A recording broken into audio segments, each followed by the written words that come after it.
And that's why I love business. Like I'll never stop being in business as much as, I have scars and have been, beaten up from it.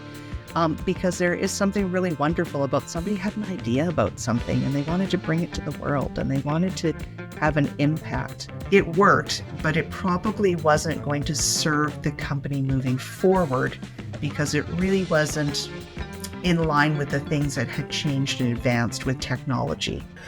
My name is Barrett Young, and this is the Art of Succession podcast. My guest today is Lisa Dare, an executive coach and leadership practitioner in Calgary, Alberta. Lisa and her husband purchased a travel and tour agency in 2016 and is on the podcast today to walk us through the painful lessons that she learned from purchasing and subsequently closing a business. Lisa, thank you so much and welcome to the Art of Succession. Great. Thank you, Barrett. It's great to be here. Yeah, really interested in this topic. A lot of stuff is said online about business success, about business acquisition and everything going right. Sometimes they'll gloss over some of the rough. You really have to dig in to hear that not everything goes right. So I really appreciate this conversation that we're going to have. Was there anything that we'll get into the background and everything like that, but was there anything about this that just made you reach out and say, absolutely, I want to have this conversation? Well, I think it's, as you said, Barrett, so often entrepreneurship, business ownership is, and I think in particular, post-pandemic has been painted as kind of this panacea, if you will, to, I hate my job. I don't want to work with this organization anymore. So I think I'm going to go work for myself. And I mean, it's a lifestyle choice. And I think what does happen is a lot of times, as you just said, people only see the good bits of it. They don't realize that the success that we experience as business owners or entrepreneurs came with likely a lot of scars. And I think if somebody's telling you that they don't have those scars or they didn't have any, hard times or challenges, I'm going to be bold enough to say they're lying. Right? And I think too, Barrett, there's a certain amount of stigma and shame or embarrassment that comes with, I had this dream, I tried it and it didn't work and I don't really want to talk about it. But I think, there's an opportunity here to take something that didn't go as planned, didn't go the way that we foresaw it going, but being able to create some good from it, which is to help others that may be thinking about going down that path, to just extract some learning from that. So that was really my sort of desire, was we don't tend to tell these stories, but why wouldn't we? Because there's something good that could come out of sharing that. Yeah. And if somebody doesn't have those stories, then the reality is they probably haven't been in business for very long. Because give it 8 to 10 years, there's going to be an economic downturn. There's going to be a point when sales aren't easy, when payroll needs to be cut. These are kind of some of the things that we face as a business owner. And so you're right, there is shame involved with it. There shouldn't be, because these are some of the decisions we make every single day, when we're responsible for somebody else, when we're responsible for building something. And I think that, as we talk about this, as we not normalize it, but prepare people for it, then they won't be as surprised when it happens to them. So, I'm really excited about this. So Lisa, go ahead and give us some context. 2016, you and your husband bought a tour agency. What was behind that? How it all started was I had just been chatting with an acquaintance at the time, and through a connection of hers, she had mentioned that this connection of hers worked with a lot of businesses that were looking for ways to find buyers for businesses that they had, right? And this happened to be a family-owned business. The family did not have family members that wanted to continue the business. And through conversations that they had about this particular client, it was like, oh my gosh, look at, it's like kind of a hidden gem. Look at how well they're doing. And it's been, around for 40 years. And then all of a sudden we got kind of excited, right? Because we thought, oh, who doesn't want to travel, right? And at the time, my husband was a few years away from retiring from his full-time work. And we thought, oh, that'd be kind of like a really fun gig, right? To be able to do that. And I think you get into that kind of, the dreaming piece of it, right? The sort of like, oh, wouldn't that be wonderful? And so we, we decided to have some conversations, and through those conversations decided that we would embark with two other people as partners, this acquaintance of mine and her connection. So there was three parties involved in purchasing this business. It was a family-owned business, as I said, that was started by the father, so it had passed on to the sons. But as I said, the sons did not have family members that were interested in carrying it on.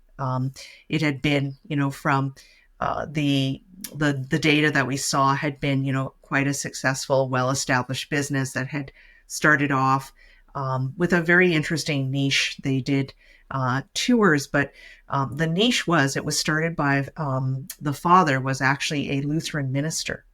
So what he capitalized on was a market that really didn't have a lot of suppliers for it, which was people who wanted to actually do tours of a religious nature. So that was kind of how they Okay. started.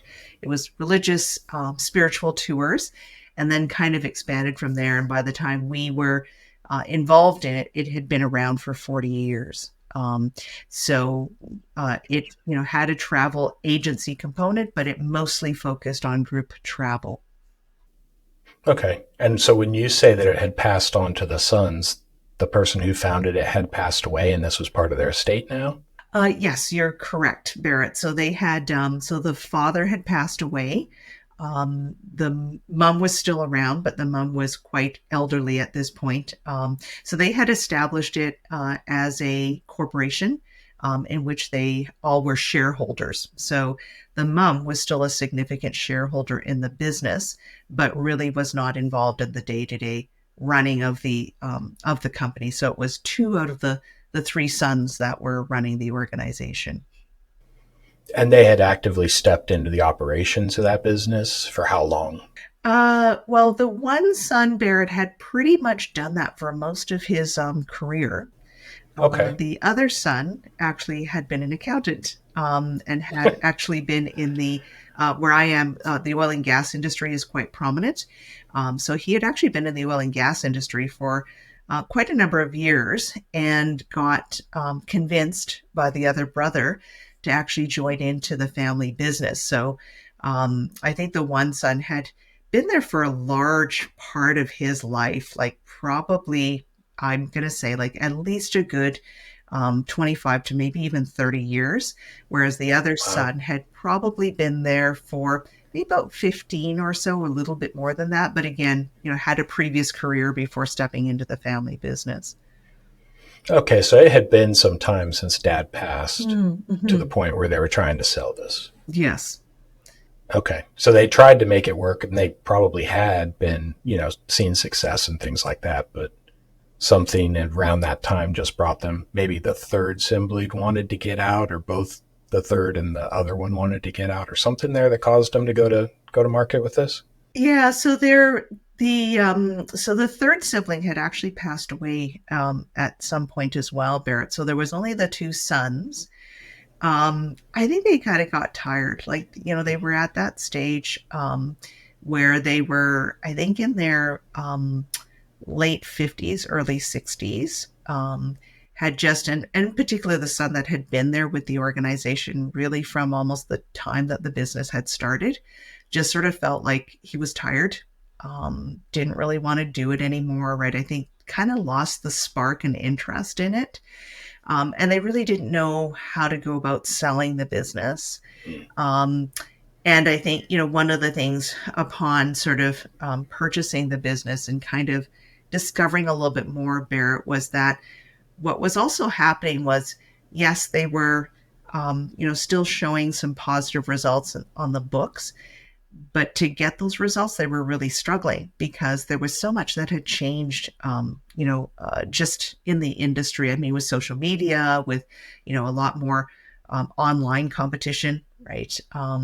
All of those things, and increasing prices from their suppliers, all of those things were starting to impact their business. And so I think they just thought, yeah, we're not interested in continuing to work at this anymore. We'd like to just be able to hand it off to somebody else. Mm. Okay. And at this point, when they decided to sell, I mean, what was the price based on just offloading it, or was like how did they value this business? Yeah, that's a great question, Barrett. That's actually how they ended up going to the one partner that we had, was they actually didn't know how to evaluate the company. Um, for anybody who is familiar with the industry, Barrett, it's, particularly if you have a fairly well established base of clients. I mean, you're running a very high volume of sales. Hmm. But at the end of the day, the actual revenue that your net revenue is so dependent on a number of things. I mean, it's dependent on um, currency fluctuations, right? And so how much you end up making at the end of the day, right? It's also dependent on how much your suppliers are charging. So the valuation at the end of the day, Barrett, was based a bit on sort of what the track record had been of the company and Okay. what was sort of anticipated to sort of be generated in the future. Um, so it was a number of factors like that. But again, it's actually a difficult kind of business to evaluate because there's lots of things that are they're not consistent from year to year, right? So some years are busier because they would have certain because of their spiritual religious background. There were some years that were incredibly banner years because they were promoting a particular event, right, which would really bump up their sales and their revenue. And then some years it would be then dependent on other types of tours to try and bring those numbers into that same sort of ballpark as the big years. So at the end of the day, it was, it ended up being, I think, a combination of what did we, see as a past track record, what did we anticipate moving forward, and really also some goodwill, right? Because they had, a very well established database. So a lot of it, I think that was actually a big percentage of it was who did they have already in their database as clients. Okay, I got you, Lisa. So was there already? I mean, was there a team that would come over with this business too?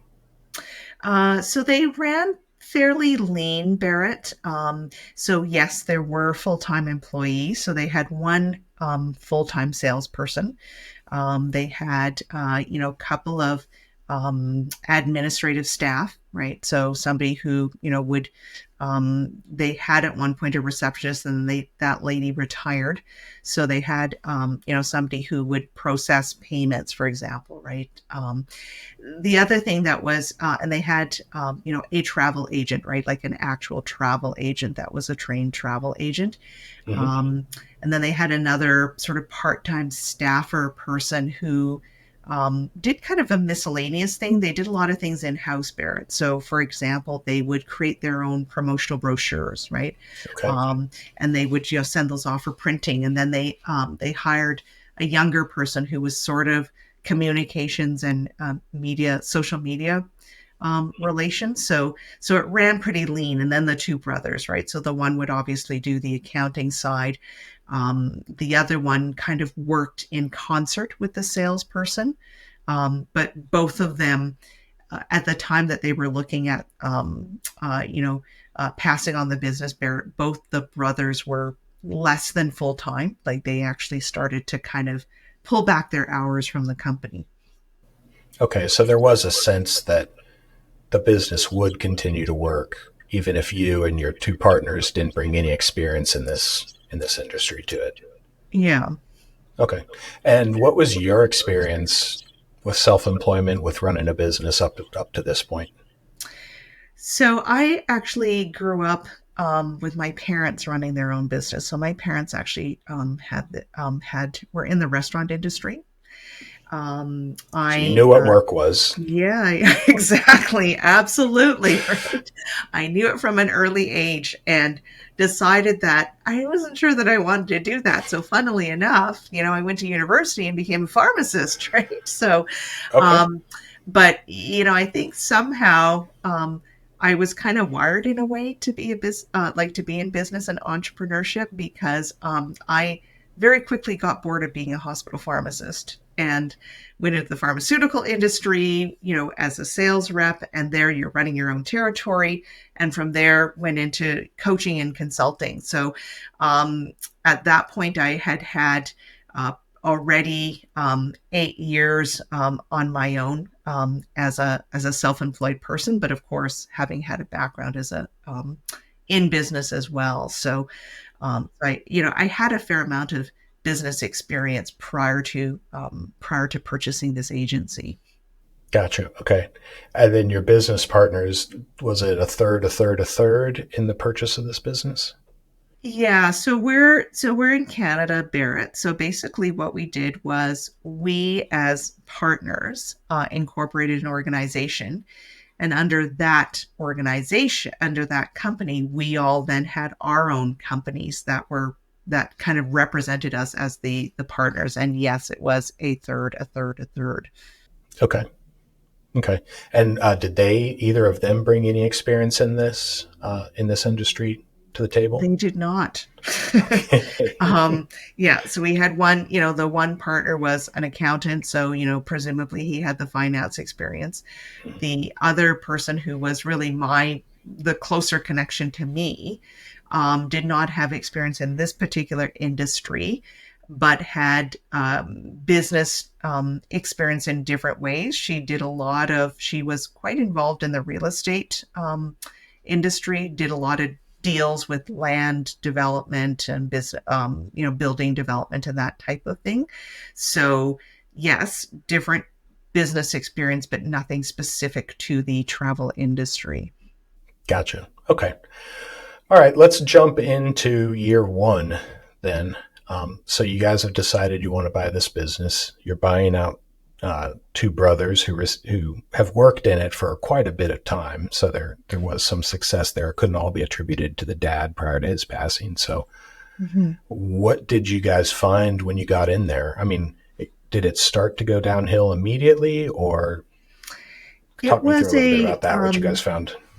Yeah, so it was kind of a slow burn. It was like it wasn't obvious at first, right? Because the way that the business model worked was that you kind of did pre-sales. So obviously you were selling, and if anybody notices, you'll notice like cruise lines, for example, right? They're already pre-selling, right? They're like right now they're booking for 2025 or 26, right? So basically, in the beginning, it was really kind of hard to see what the challenges were going to be, Barrett, because there was already like sales on the books, right? They had There's already cash there, but correct. Yeah. it's a liability. Yeah. Yeah. So there was already like, tours that had been booked, right? Yes, these things had been done. So yes, in the beginning, you start to see, right, that start to roll in as we move into those tours launching, right? Um, I think, the one thing that I started to realize, Barrett, is one of the challenges that comes with purchasing a pre-existing business, and particularly one where there's long-standing employees, is that you're sometimes dealing with, I see you smiling, which is you're sometimes dealing with that they're, first of all, they might be a bit shell shocked, right? That the people that own the business are leaving, right? Because some of them were really attached, right? And we discovered that there were relationships. Our salesperson was, they were in-laws with one of the brothers because Mm. their children were married to one another, right? So there's these loyalties, right? There's resistance to change, right? There's the sort of concern that, oh, these new people come in and they don't know anything about the industry, they don't understand what we do, right? So what I would share as just even one of the learnings, Barrett, is be really mindful of that, right? Because you've no idea how these people are thinking and feeling, and they're the people that are running your business, right? That you are relying on to run your business. What kind of an overlap was there where the conversation started, then you get introduced to the team, and then you guys acquire the business, and then the brothers stay on? Was there, how much time are we talking about here? Yeah, there was a bit of overlap of, I would say, probably a couple of months, Barrett, but there were also some challenges that we, and there's always the backstories that you don't know about until you actually get into something. So there was an arrangement with the previous owners that they would stay on for a period of time. However, they wanted to be compensated um, fairly heavily. Um, In addition to their acquisition price. Correct. Yes, Okay. that's correct. They wanted to be, paid for their consulting time. Um, and it became apparent that there were still, I think, some relationship dynamics that were occurring that were not terribly productive or healthy, if I can say that, right? Because there was sort of okay, these people don't know what they're doing. And then there was, I suspect, some gossiping that was going on. From the people that you bought it from. So they're like Correct. kind of With their undercutting you. staff. Oof. Yeah. That's rough.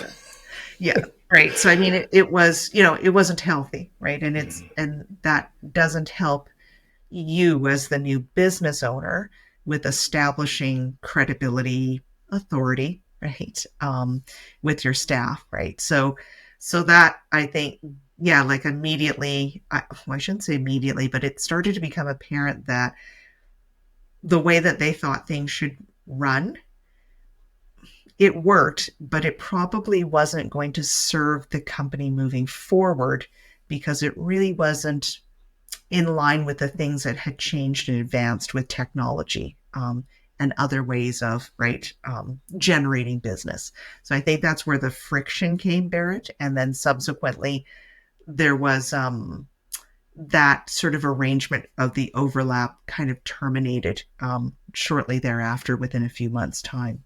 So it didn't go as long as it should have, but you had to cut it off because Correct. it was not beneficial at this point. Yeah. Oh, okay. Wow. Were there any other types of employment relationships you had to end? Or did people just say, they retired, I'm retiring? Yeah, well, that was the other thing, Barrett, was that there were several employees that were longstanding employees that were um, that could have easily retired, right? They were in their late 60s.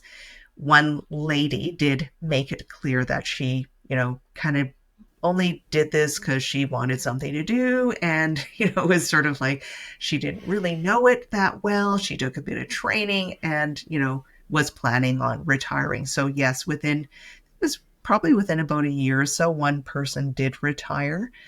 um, I think we also dealt with the generational challenges, that come with people of different age groups. The younger person that we had, I think, wanted a certain type of work arrangement that we didn't feel was really going to work in a small office setting where people needed to be able to communicate with one another.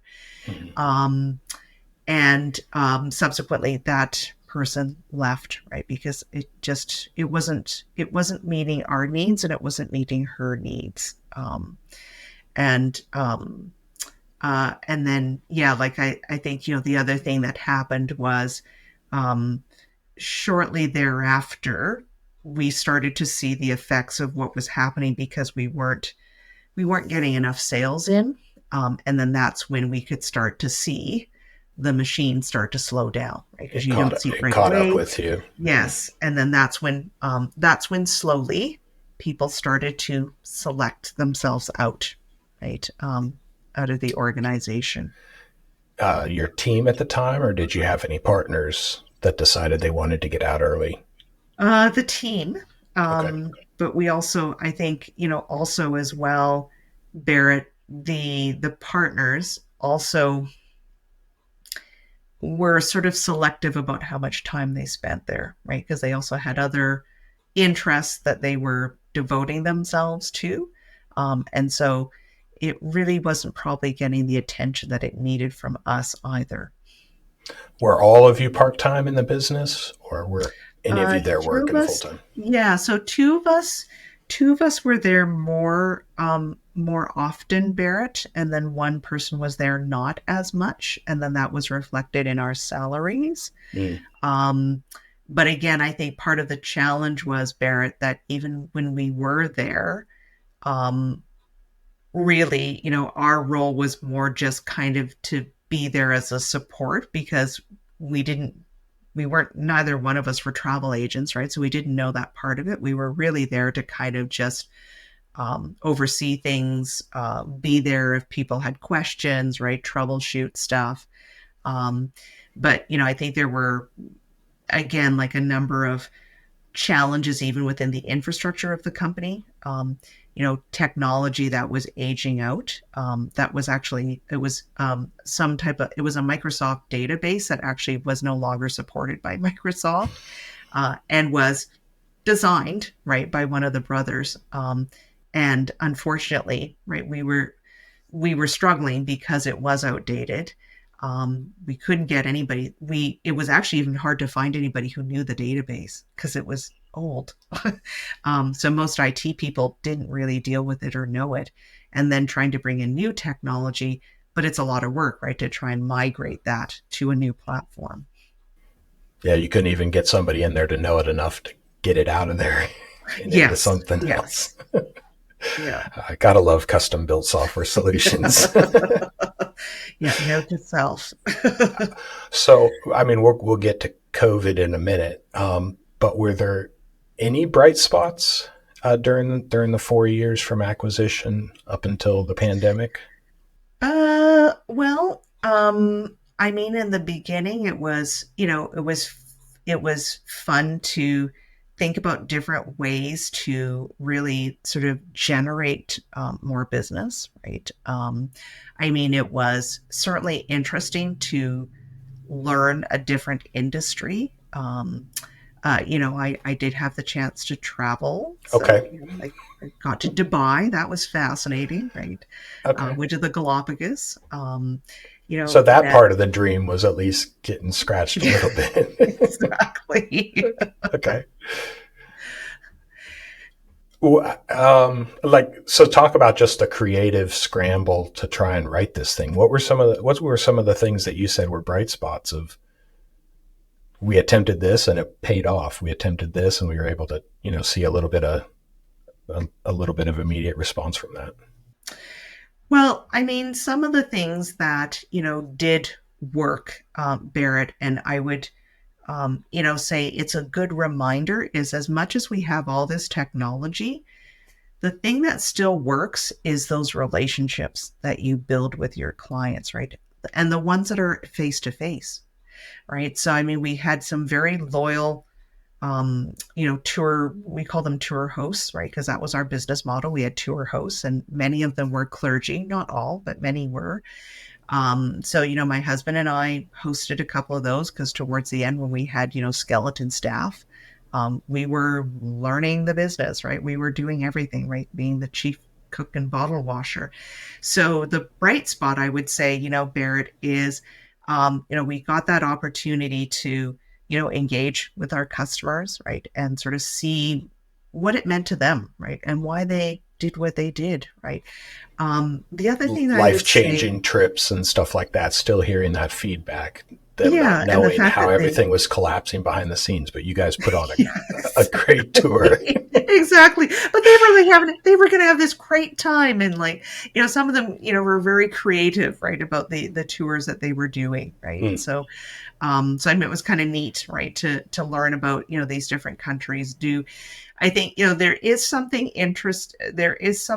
interesting about, even though as the boss, doing every role in the company and learning every role, right? Not having, like ultimately you don't want to do everything, but learning it all. And I think, for me, Barrett, it was, you were forced to be resourceful, right? And I think, it really hit home to me that, what, I had skills that I didn't realize that I had, right? It's Mm. like, oh, when you have to negotiate with your suppliers, right? When you have to like when you have to learn a lot more about finance and accounting, right? When you have to really leverage those relationships. that you have with your suppliers, your clients, right? All of that, right? Um, and honestly, I would say the one thing that came out of that is to know that, I can go through a really difficult, hard life experience and still come out the other side okay. Yeah.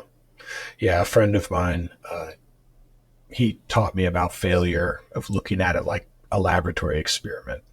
Failure isn't final. It just means that experiment failed or needs to be adjusted in order to get a positive results from that experiment. And it doesn't mean it doesn't hurt, but it does help to see that as a different context. You're still a professional. You're still going to be, continue on with your career and everything. And so you're a better person today, as bad and painful as a failure is. You're a better person today because of what you go through there. Mm-hmm. So as long as you can keep moving forward, then you're going to gain something from this in the long term rear view mirror perspective. Yes, absolutely. Right. And I think that's one of the most important things is that, not to judge ourselves, right? Because I think, what, like, it takes courage, right? And it takes courage and it takes vulnerability to put yourself out there and take risks and to dream, right? And I have a belief that, businesses are founded on some dream of something that somebody wanted to do, some impact that they wanted to have in the world. And that's why I love business. Like, I'll never stop being in business as much as, I have scars and have been, beaten up from it. Because there is something really wonderful about somebody had an idea about something and they wanted to bring it to the world and they wanted to have an impact.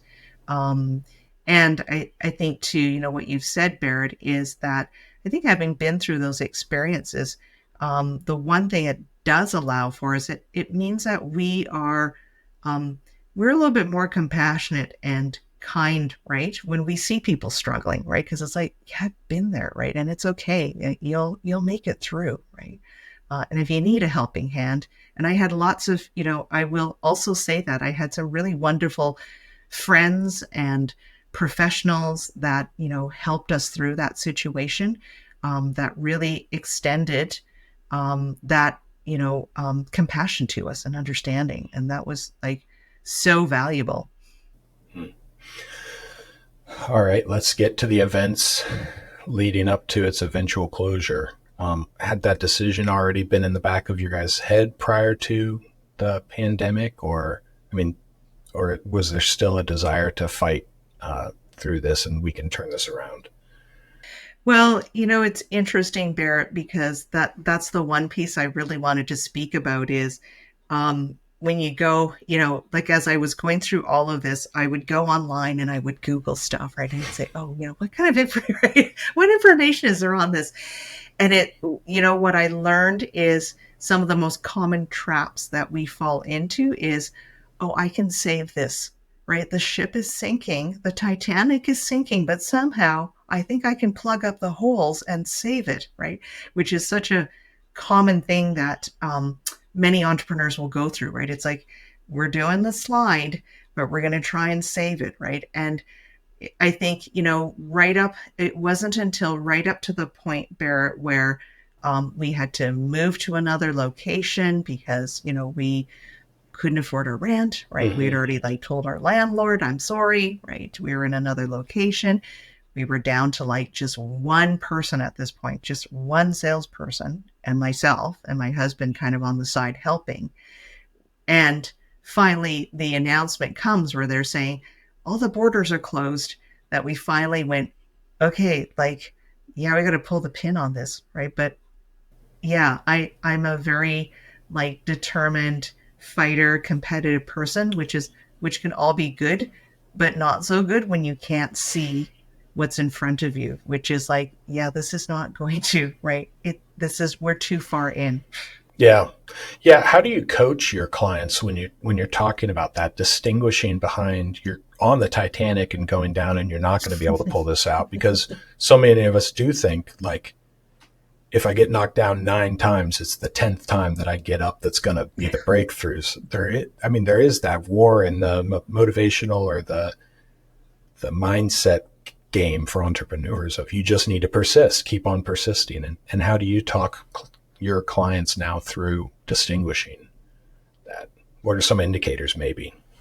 Well, I think the one that if I look back at my own experience, Barrett, um, is that I somehow knew intuitively it wasn't going well, right? But I think it's that battle between the head and your gut, or wherever that sort of wisdom and intuition lies.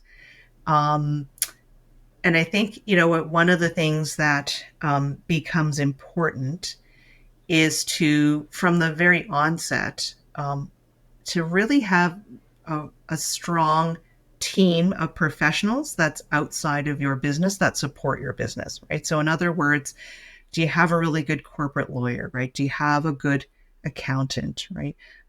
Maybe it also includes a financial planner, right?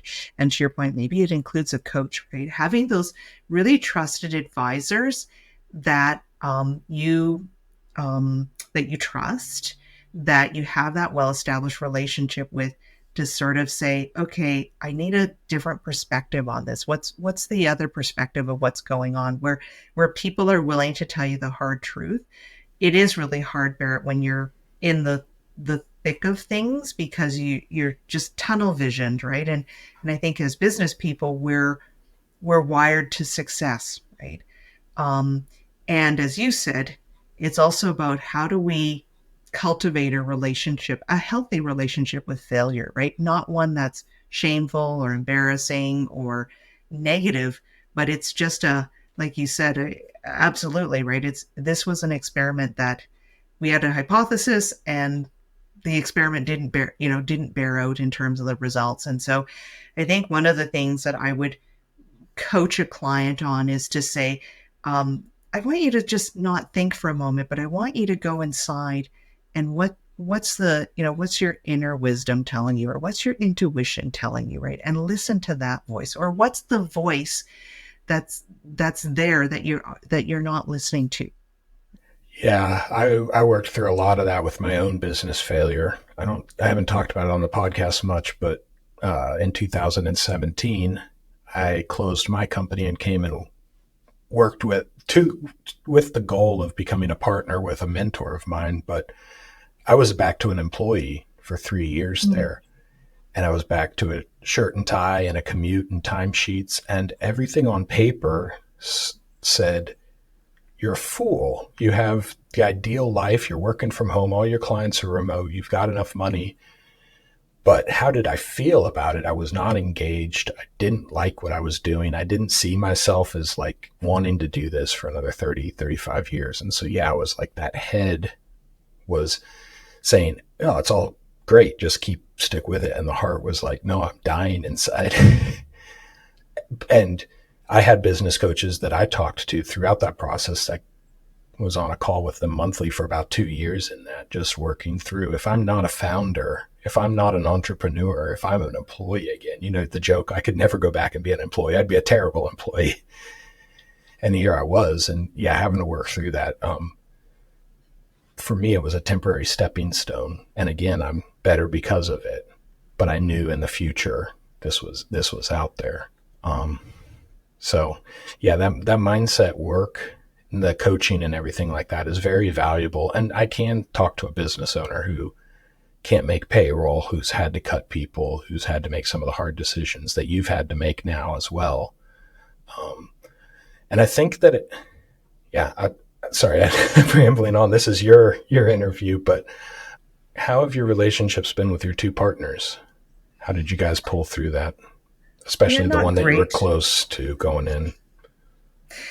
Not great, Barrett, because we felt, without getting into a lot of details, my husband and I felt abandoned by them. One started to, said, "Oh, I've got like other business things that are now starting to tank," right? Because I mean, it was right around that time, right?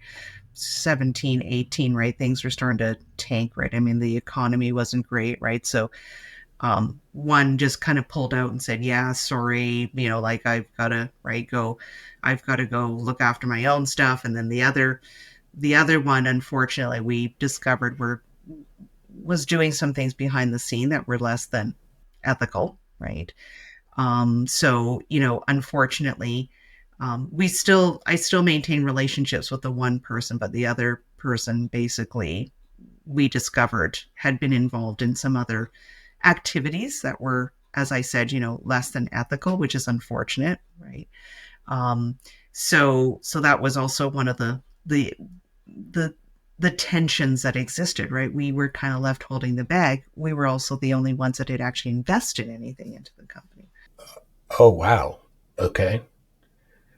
So by the time of COVID, they had already checked out and they were just like, we're owners, but we're not involved at all.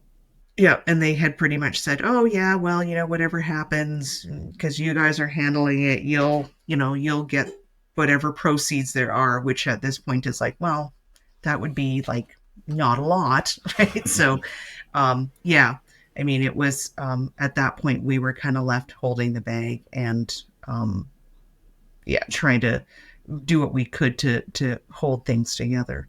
Okay. Did you find a buyer for what was left or just shut the doors? We just shut the doors because at that point, Barrett, it was, and of course, then the pandemic hit, right? So then it was like anything we had on the books had to be canceled because, and Did you have to refund? well, for some, yes, because it depended on the nature of the tour. So, like the cruise lines did, right? Because we had some that were cruises. So, yes, they were, able to get a certain amount back from the cruise lines. Um, for some of our clients, unfortunately, we were not able to because we had already had to commit funds to our suppliers, and we weren't going to get that money back, right? Um, and we also had other outstanding debts that were piling up, so the cash flow was an issue, right? So it was just like this whole domino effect, right, of events that had happened. So unfortunately, right, that's the other difficult thing when you have to close a business, depending on the nature of the business. Sometimes that's what happens, right? And then you have to reconcile feeling like an awful person with this is just, the circumstances we find ourselves in because of the nature of the situation. So yeah, I mean, it was, there was a lot of experiences that we had to go through it, even shutting it down. And it wasn't a bankruptcy, right? But it was defaulting. Yes. Okay. Yeah, that doesn't people don't know that happens often enough. It's like we have other assets. We're not bankrupt. We're not, the court isn't going to write this off, but we have to go to suppliers and say we can't. There's nothing in the business, and we're shutting our Mm-hmm. doors. So, how were you and your husband, if we can get very personal, how were you and your husband communicating and working through all this? What kind of strain did that bring? Well, I mean, it was not, it definitely was not easy. Um, and it's challenging when, we have different experiences and different mindsets, right? And Mm-hmm. different, things that, we value, right? So, my husband, had been an employee for his entire career, right? I had already set myself on the path to be a business owner and entrepreneur. And so our risk tolerances were different. And so we got a really good piece of advice from friends of ours who had been through a very similar situation, Barrett. The husband had been a lawyer, but very entrepreneurial. And the wife was a colleague of mine who was a coach as well. They also went through a very, very difficult bankruptcy with their business. They became quite successful with their business, and then they ended up actually creating a board. But what happened was when they created this board, the board wanted to go a certain direction with the business that they didn't want to go. So the two of them got fired. Oof.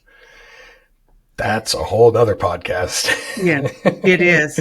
So we were very fortunate to have them help us, right, in terms of just sitting with us, supporting us. And one of the things that I will never forget as a piece of advice, Barrett, Mm-hmm. is that they said, no matter what happens, have each other's back, right? Like, this is going to be a really, like, they were so supportive and empathetic. And they said, it is going to be hard, right? It's going to be really hard. But they said, whatever you do, have each other's back, right? Make sure that you support one another, however you need to, right? You can't lose that support for one another.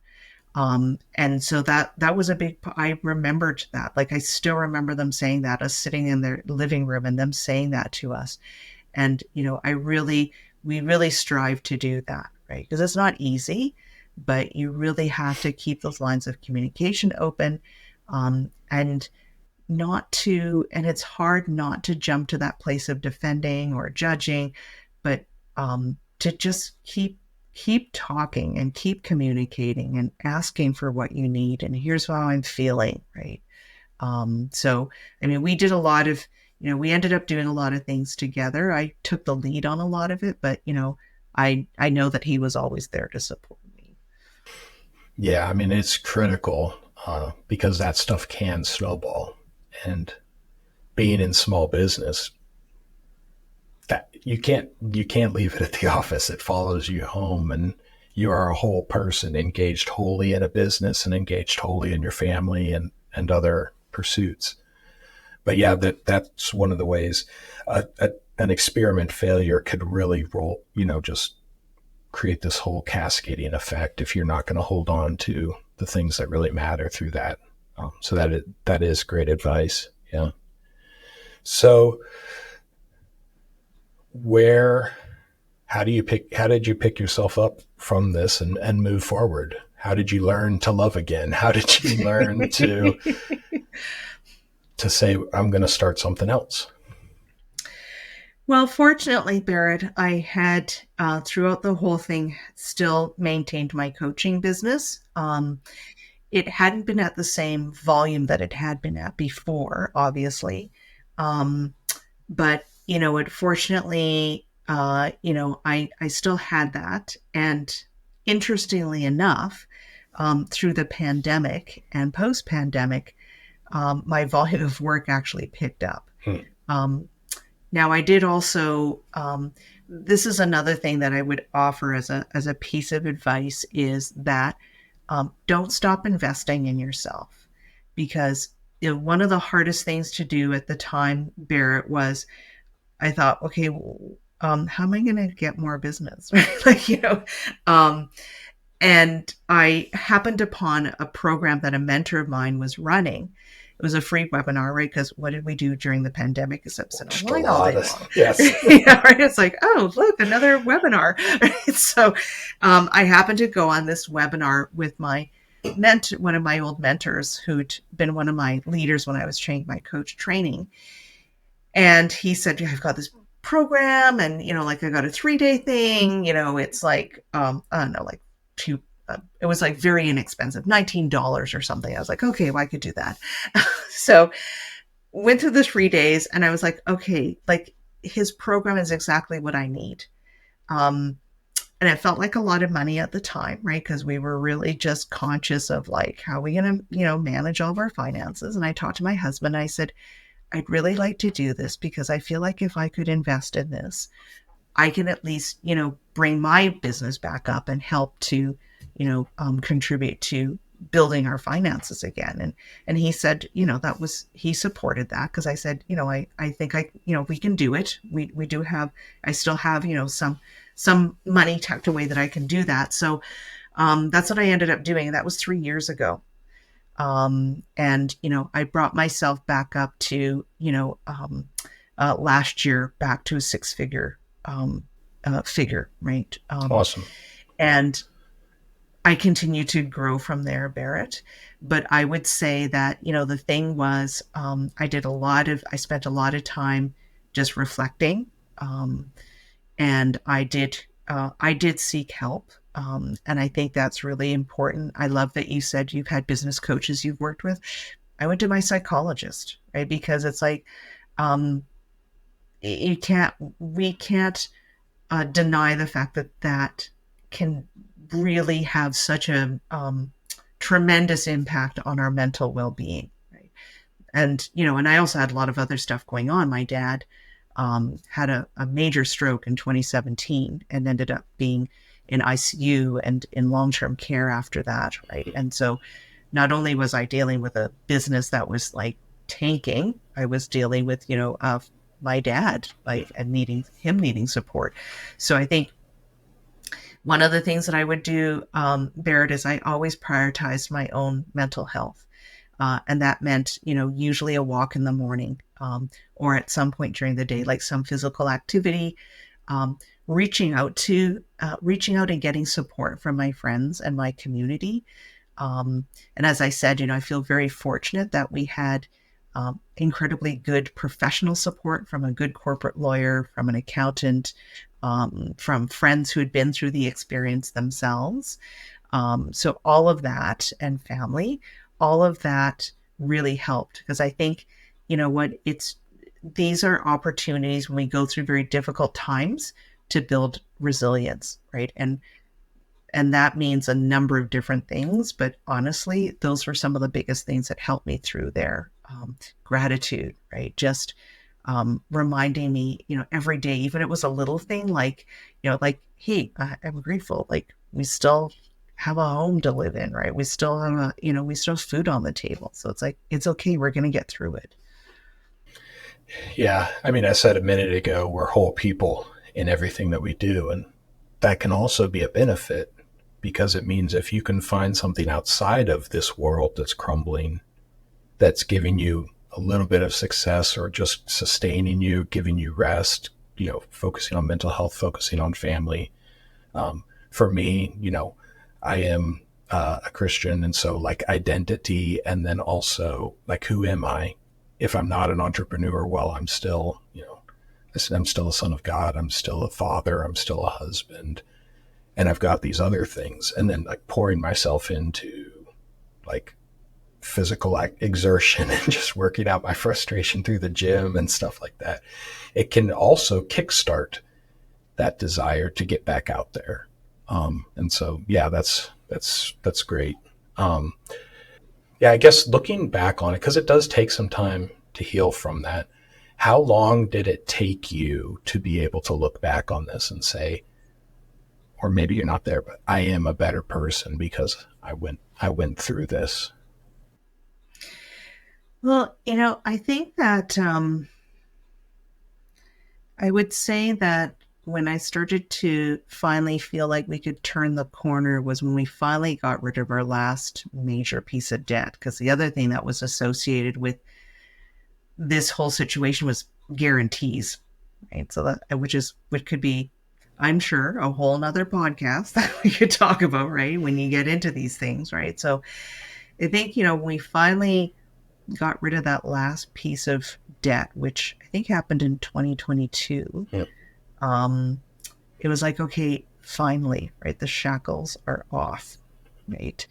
Um, and so, that, it was a long period of time, but, finally just negotiating that, getting it done was, I think, for me, when I could feel like, okay, I can finally sort of move forward from this point. And, there's still some residuals that we need to deal with, but, they're not major.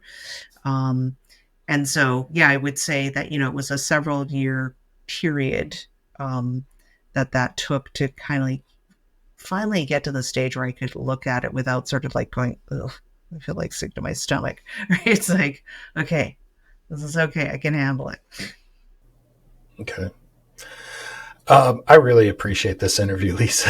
I would love to do another one of these so we could talk about so many of the other things we've only just casually uh, touched on. But before we jump into just the lightning round that I like to do with my guests, is there anything else that you would want to add to kind of wrap this discussion up today?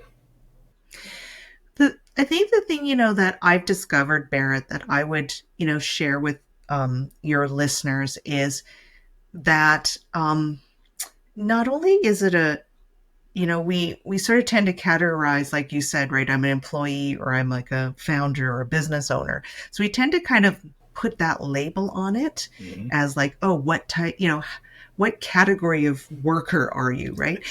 But what I would say is making that choice to be a business owner, entrepreneur is actually a lifestyle choice. It's like you said, it is a whole person thing, right? So that means, and it also means that when we become a business owner, entrepreneur, it doesn't mean that we don't have somebody to answer to, that we're our own boss. Because if we are honest, it's like, well, now my boss could be multiple if I'm a consultant, Now right? I've Because got my boss, thousands of bosses, and yeah, any given exactly, day, right? one of them could wake up angry at me. Exactly, right. Because now my boss is all the clients that I serve, right? Yeah. Or the organizations that I consult to, right? So it's like, do not be fooled in thinking that you no longer have a quote unquote boss. It's like, oh, it's just different.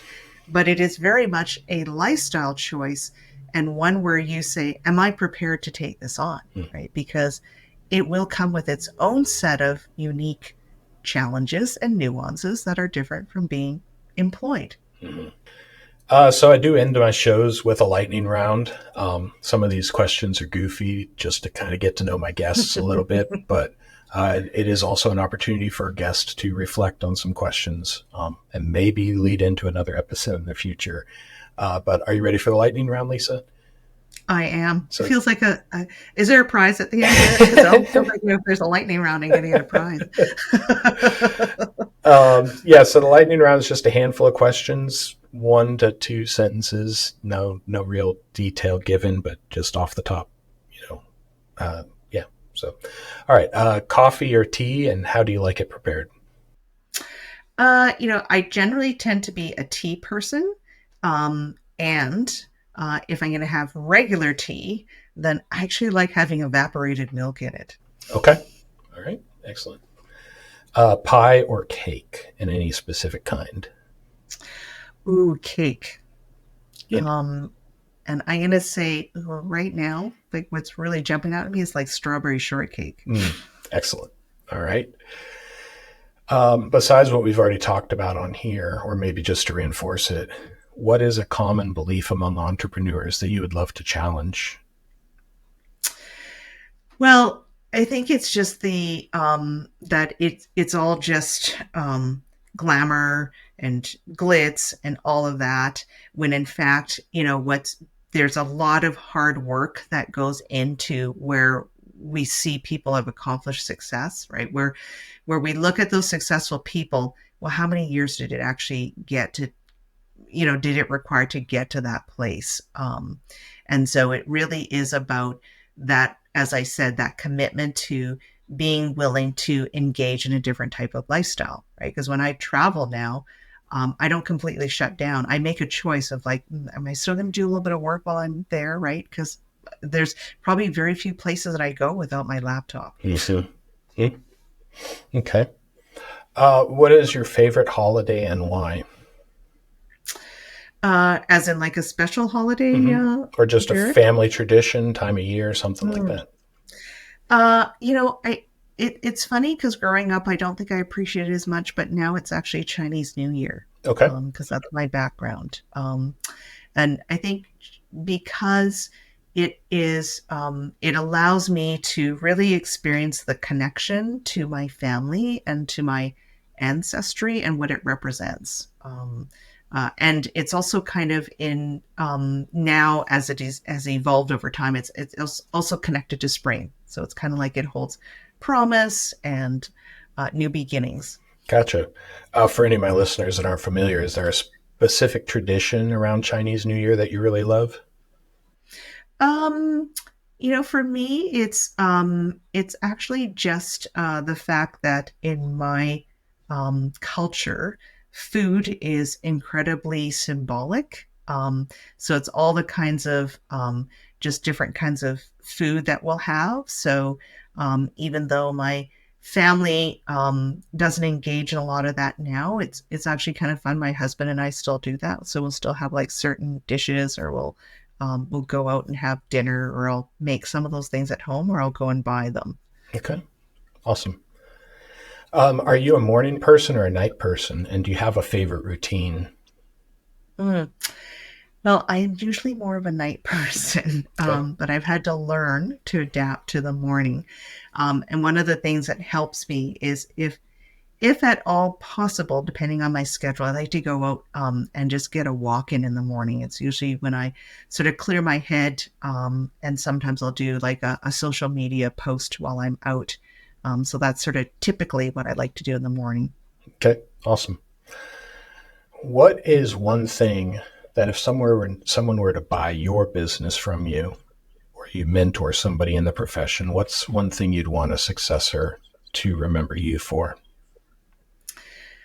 I would like, I would really like to think that whoever it is that I'm mentoring, and I do quite a bit of that, um, is to know that what I did what I did because I was passionate about it, and that it made a difference for somebody.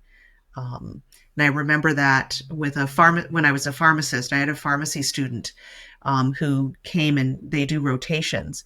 And I saw her actually a number of years later at a conference, and she now moved to an oncology facility, and she was training students. And she said, "You know what?" She said, "I still remember the day that I started with you and you showed me how to read a chart." She said, "I do the same thing with my students." And I was like, "Oh, like, like that just meant so much to me, right? Because I showed her something and taught her something that she was now passing on to her students." Awesome. Where are you finding creativity right now? Um, for me, it's about nature. So I find that just being out in nature, just even if I go for a morning walk, or usually what I do is I actually plan a retreat every month where my husband and I will just pick somewhere relatively close by, just kind of hang out, not do a lot. But I find that that is where a lot of my inspiration comes from. Um, in those quiet moments where I'm just not really thinking about anything in particular, and then something just kind of strikes me. Okay. Awesome. So not like a retreat, like an overnight, but just we're going to climb a mountain. We're going to spend a day in the park. We're going to go boating or Mm, something like that. Just one thing a month. yeah. Do you do that during the week? I usually do it. I usually do it on the weekends, Barrett. But I have found that just this last little while, with just a lighter schedule, that just those kinds of open slots of time are also opportunities to kind of create all those micro moments of reflection and creativity. Okay. Awesome. What do you have coming up this year, Lisa, that's got you really excited? Well, actually, I am working on a program that I'm planning on launching in the fall, and it's actually for emergent leaders. So, a lot of times we talk about emerging leaders or leaders that are established.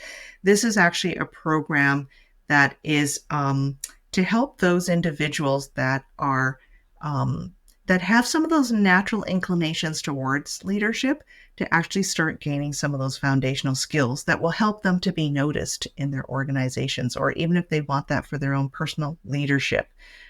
So that's going to be a program that I'm doing that's going to be online, and then also have some in-person components to it as well. That's awesome. And that leads next into my next question. Do you have a mail-in list set up for this program launch, or where can people find you online to be ready when you launch this thing in a couple months? Yeah. Well, I am on social media, so I hang out on LinkedIn a lot. I'm also on Instagram and Facebook. My website is under construction, and yes, I will be creating. If people wanted, probably one of the best things to do, Barrett, is I have a newsletter. So if people want to subscribe to my newsletter, that's where I put all my announcements and stuff in there. And then I will be, once that is ready to launch, I'll start putting out, I will create a special link for people to access that program and get more information if they're interested. Okay, so they can just look for Lisa Dare on LinkedIn, and your newsletter would be one of the links in your bio, or If they want to just, yeah, if they want to just message me on LinkedIn, or what I can do, Baird, is I can also give you the link to subscribe to my newsletter. Yeah. And then that way they can just click on that, and then they'll just get onto my mailing list for the newsletter. Yeah. Awesome. We'll definitely put that in the description. So thank you, Lisa. This podcast has been excellent. I really appreciate your openness and your willing to share and talk to our audience about some of these issues that get glossed over or missed when we're all excited about all the possibilities. So thank you so much. Well, it's been great talking to you, Barrett. So thank you for the opportunity to chat.